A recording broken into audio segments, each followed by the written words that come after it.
You are looking at Julian's pronunciation guide, where we look at how to pronounce better some of the most mispronounced words in the world, like this other curious word. But how do you say what you're looking for today?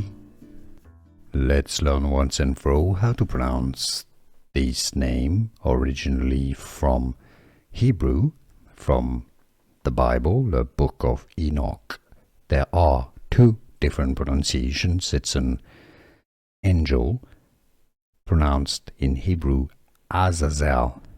Azazel, that's the Hebrew pronunciation. Now, in English, the pronunciation is more commonly as Azazel, alright? So, Azazel is also correct. It's the English pronunciation, so you can pronounce it at Azazel, that's the English pronunciation, or Azazel, which is the more Hebrew pronunciation. And now you know.